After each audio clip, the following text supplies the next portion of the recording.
Orang yang memelihara hukum adalah anak yang berpengertian, tetapi orang yang bergaul dengan pelahap mempermalukan ayahnya. Orang yang memperbanyak hartanya dengan riba dan bunga uang, mengumpulkan itu untuk orang-orang yang mempunyai belas kasihan kepada orang-orang lemah. Siapa memalingkan telinganya untuk tidak mendengarkan hukum, juga doanya adalah kekejian.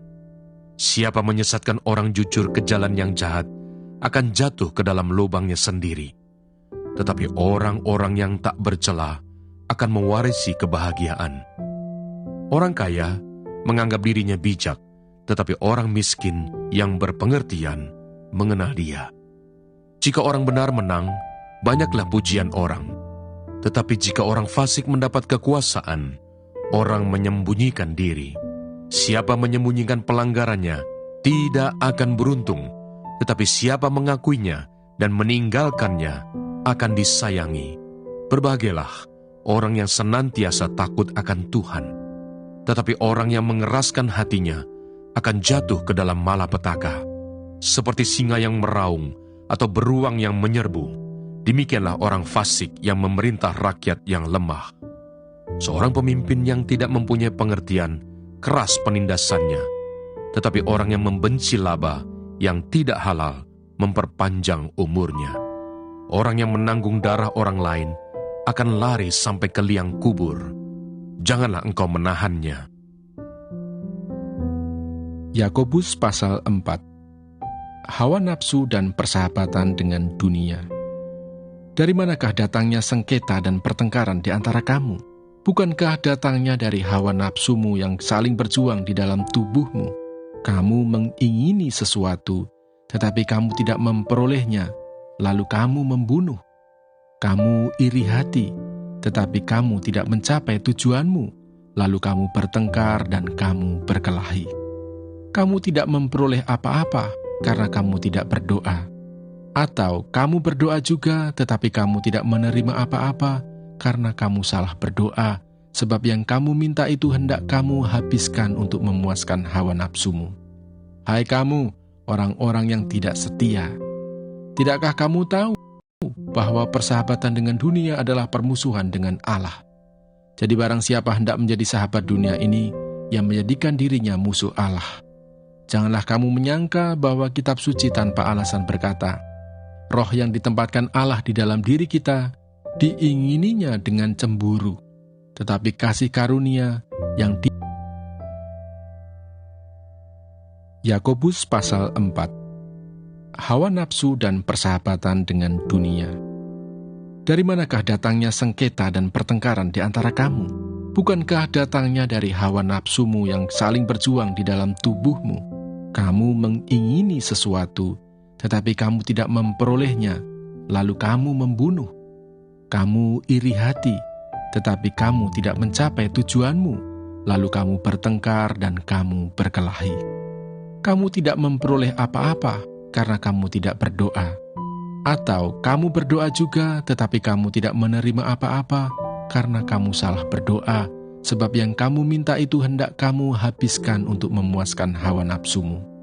Hai kamu, orang-orang yang tidak setia, tidakkah kamu tahu bahwa persahabatan dengan dunia adalah permusuhan dengan Allah?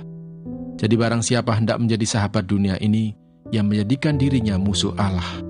Janganlah kamu menyangka bahwa kitab suci tanpa alasan berkata, roh yang ditempatkan Allah di dalam diri kita, diingininya dengan cemburu. Tetapi kasih karunia yang dianugerahkannya kepada kita lebih besar daripada itu. Karena itu ia katakan, Allah menentang orang yang congkak, tetapi mengasihani orang yang rendah hati. Karena itu tunduklah kepada Allah dan lawanlah iblis, maka ia akan lari daripadamu. Mendekatlah kepada Allah, dan ia akan mendekat kepadamu. Tahirkanlah tanganmu, hai kamu orang-orang berdosa, dan sucikanlah hatimu, hai kamu yang mendua hati. Sadarilah kemalanganmu, berdukacita dan merataplah. Hendaklah tertawamu kamu ganti dengan ratap, dan sukacitamu dengan dukacita. Rendahkanlah dirimu di hadapan Tuhan, dan ia akan meninggikan kamu. Jangan memfitnah orang. Saudara-saudaraku, janganlah kamu saling memfitnah. Barang siapa memfitnah saudaranya atau menghakiminya, ia mencela hukum dan menghakiminya. Dan jika engkau menghakimi hukum, maka engkau bukanlah penurut hukum, tetapi hakimnya.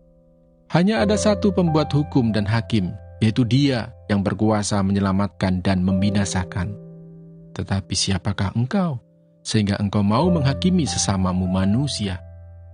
Jangan melupakan Tuhan dalam perencanaan. Jadi sekarang, hai kamu yang berkata, hari ini atau besok kami berangkat ke kota Anu, dan di sana kami akan tinggal setahun dan berdagang serta mendapat untung. Sedang kamu tidak tahu apa yang akan terjadi besok. Apakah arti hidupmu?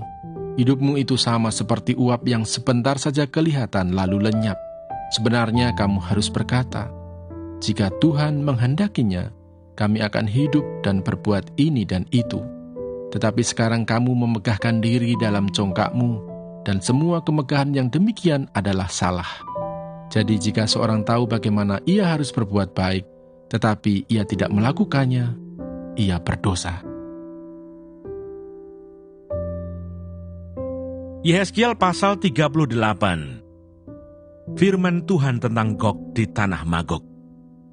Datanglah firman Tuhan kepadaku, hai anak manusia, tujukanlah mukamu kepada Gog di tanah Magog, yaitu Raja Agung negeri Meseh dan Tubal, dan bernubuatlah melawan dia, dan katakanlah, beginilah firman Tuhan Allah, lihat, aku akan menjadi lawanmu, hai Gog Raja Agung negeri Meseh dan Tubal. Aku akan menarik engkau dengan mengenakan kelikir pada rahangmu, dan membawa engkau keluar beserta seluruh tentaramu, yaitu pasukan berkuda, semuanya berpakaian lengkap, suatu kumpulan orang banyak dengan perisai besar dan kecil, dan semuanya berpedang di tangannya. Orang Persia, Ethiopia, dan Put menyertai mereka, dan semuanya dengan perisai dan ketopong. Orang Gomer dengan seluruh bala tentaranya, Betogarma dari utara sekali dengan seluruh bala tentaranya. Banyak bangsa menyertai engkau. Bersedialah dan bersiaplah engkau dengan semua kumpulan orang yang menggabungkan diri dengan engkau, dan jadilah pelindung bagi mereka. Sesudah waktu yang lama sekali, engkau akan mendapat perintah. Pada hari yang terkemudian, engkau akan datang di sebuah negeri yang dibangun kembali, sesudah musnah karena perang. Dan engkau menuju suatu bangsa yang dikumpul dari tengah-tengah banyak bangsa, di atas gunung-gunung Israel, yang telah lama menjadi reruntuhan. Bangsa ini telah dibawa keluar dari tengah bangsa-bangsa, dan mereka semuanya diam dengan aman tenteram. Engkau muncul seperti angin badai, dan datang seperti awan yang menutupi seluruh bumi. Engkau beserta seluruh bala tentaramu, dan banyak bangsa menyertai engkau. Beginilah firman Tuhan Allah, pada hari itu timbullah niat dalam hatimu, dan engkau membuat rancangan jahat. Engkau berkata, aku akan bangkit bergerak menyerang tanah yang kota-kotanya tanpa tembok, dan akan mendatangi orang-orang yang hidup tenang-tenang, dan diam dengan aman tenteram. Mereka semuanya diam tanpa tembok atau palang atau pintu gerbang. Engkau bermaksud untuk merampas dan menjarah, dan mengacungkan tanganmu terhadap reruntuhan-reruntuhan yang sudah didiami kembali, dan menyerang umatku yang dikumpulkan dari tengah bangsa-bangsa. Mereka sudah mempunyai ternak dan harta benda, dan mereka diam di pusat bumi. Negeri Seba dan Dedan beserta pembeli-pembeli barangnya, negeri Tarsis beserta pedagang-pedagangnya akan berkata kepadamu, apakah engkau datang untuk merampas dan mengumpulkan sekutumu untuk menjarah, untuk mengangkut perak dan emas, untuk melarikan ternak dan harta benda, dan untuk melakukan perampasan yang hebat sekali? Sebab itu bernubuatlah, hai anak manusia, dan katakanlah kepada Gog, beginilah firman Tuhan Allah, ketika umatku Israel sedang diam dengan aman tenteram, pada waktu itulah engkau akan bergerak dan datang dari tempatmu dari utara sekali. Engkau dengan banyak bangsa yang menyertai engkau. Mereka semuanya mengendarai kuda, suatu kumpulan yang besar dan suatu pasukan yang kuat. Engkau bangkit melawan umatku Israel, seperti awan yang menutupi seluruh bumi. Pada hari yang terkemudian akan terjadi hal itu, dan aku akan membawa engkau untuk melawan tanahku, supaya bangsa-bangsa mengenal aku, pada saat aku menunjukkan kekudusanku kepadamu di hadapan mereka, hai Gog. Beginilah firman Tuhan Allah, engkaulah itu tentang siapa aku sudah berfirman pada hari-hari dahulu kala, dengan perantaraan hamba-hambaku, yaitu nabi-nabi Israel yang bertahun-tahun bernubuat pada waktu itu, bahwa aku akan membawa engkau melawan umatku. Pada waktu itu, pada saat Gog datang melawan tanah Israel, demikianlah firman Tuhan Allah, amarahku akan timbul. Dalam murkaku, dalam cemburuku, dan dalam api kemurkaanku, aku akan berfirman. Pada hari itu pasti terjadi gempa bumi yang dahsyat di tanah Israel. Ikan-ikan di laut, burung-burung di udara, binatang-binatang hutan, segala binatang melata yang merayap di bumi, dan semua manusia yang ada di atas bumi akan gentar melihat wajahku. Gunung-gunung akan runtuh, lereng-lereng gunung akan longsor, dan tiap tembok akan roboh ke tanah. Dan aku akan memanggil segala macam kekejutan terhadap Gog. Demikianlah firman Tuhan Allah, sehingga pedang seorang akan memakan yang lain. Aku akan menghukum dia dengan sampar dan tumpahan darah. Aku akan menurunkan hujan lebat, rambun, api dan hujan belerang ke atasnya, dan ke atas tentaranya, dan ke atas banyak bangsa yang menyertai dia. Aku akan menunjukkan kebesaranku dan kekudusanku, dan menyatakan diriku di hadapan bangsa-bangsa yang banyak, dan mereka akan mengetahui bahwa Akulah Tuhan. Yehezkiel pasal 39. Dan engkau anak manusia, bernubuatlah melawan Gog dan katakanlah, beginilah firman Tuhan Allah, lihat, aku akan menjadi lawanmu, hai Gog raja agung negeri Meseh dan Tubal, dan aku akan menarik dan menuntun engkau, dan aku akan mendatangkan engkau dari utara sekali, dan membawa engkau ke gunung-gunung Israel. Aku akan memukul tangan kirimu, sehingga busurmu jatuh dan membuat panah-panahmu berjatuhan dari tangan kananmu. Di atas gunung-gunung Israel engkau akan rebah dengan seluruh bala tentaramu, beserta bangsa-bangsa yang menyertai engkau. Dan engkau akan kuberikan kepada burung-burung buas dari segala jenis, dan kepada binatang-binatang buas menjadi makanannya. Engkau akan rebah di padang, sebab aku yang mengatakannya. Demikianlah firman Tuhan Allah. Aku mendatangkan api ke atas Magog dan ke atas orang-orang yang diam di daerah pesisir dengan aman tenteram, dan mereka akan mengetahui bahwa akulah Tuhan. Dan aku akan menyatakan namaku yang kudus di tengah-tengah umatku Israel, dan aku tidak lagi membiarkan namaku yang kudus dinajiskan, sehingga bangsa-bangsa akan mengetahui bahwa akulah Tuhan yang maha kudus di Israel.